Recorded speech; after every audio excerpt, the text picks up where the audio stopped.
کہ وہ چاہتے آخر کیا ہے، ایطفئوا کہ وہ بجھا دیں نور اللہ اللہ کا نور بافواہہم اپنے منہ سے، ویأبی اللہ اور انکار کرتا ہے اللہ الا یہ کہ ان یتم نورہ کہ وہ پورا کرے گا اپنا نور، ولو کارہ الکافرون کہ اگرچہ کافروں کو برا ہی لگے۔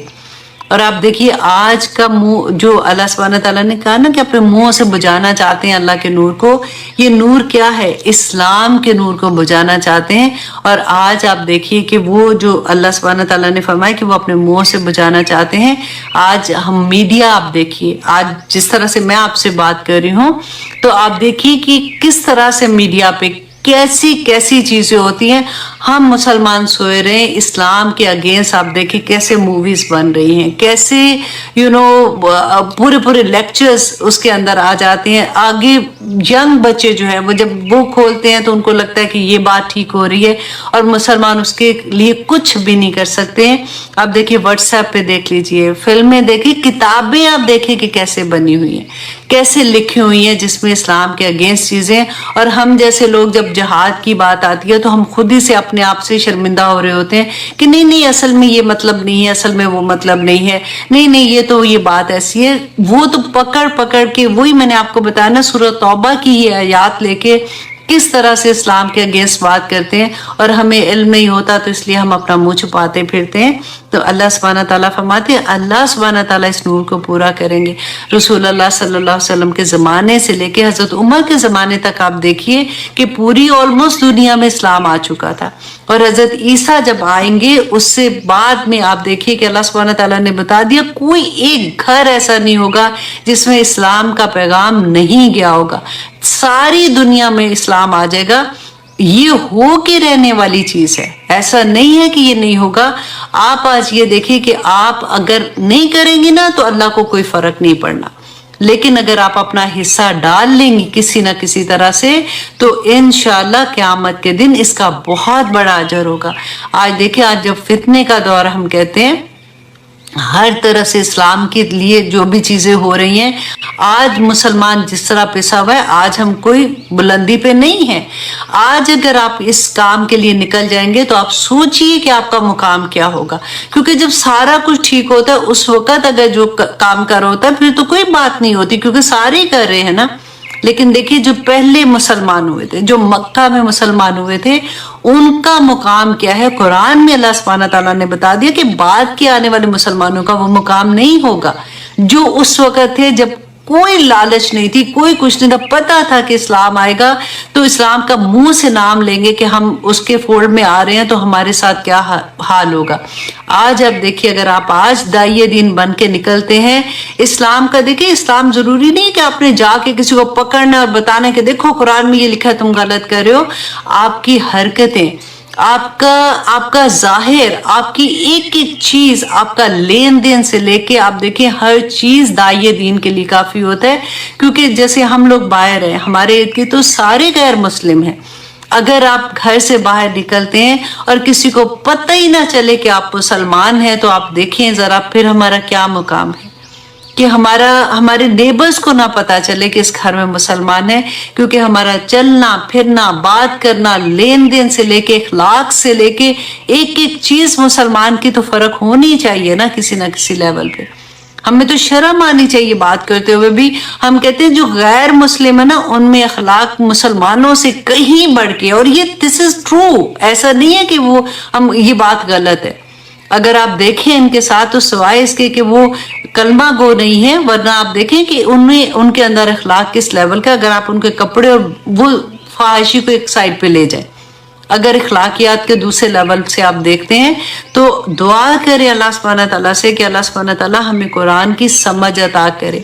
ہم مسلمان ہیں، ہمیں اس بات کی سمجھ عطا کرے کہ ہمیں کیوں اس دنیا میں بھیجا گیا ہے۔ ہمیں چلے دنیا میں آگے، آخرت تو آنی ہے نا، قیامت کا دن تو آنا ہی آنا ہے، قبر کا دن تو آنا ہی آنا ہے، اس میں کوئی ہمارے ساتھ نہیں رہے گا، صرف میں اور میرا رب، میں اور فرشتے۔ ہم جب سوال پوچھیں گے تو اس وقت میں یہ نہیں کہوں گی کہ ٹھہرے جی میں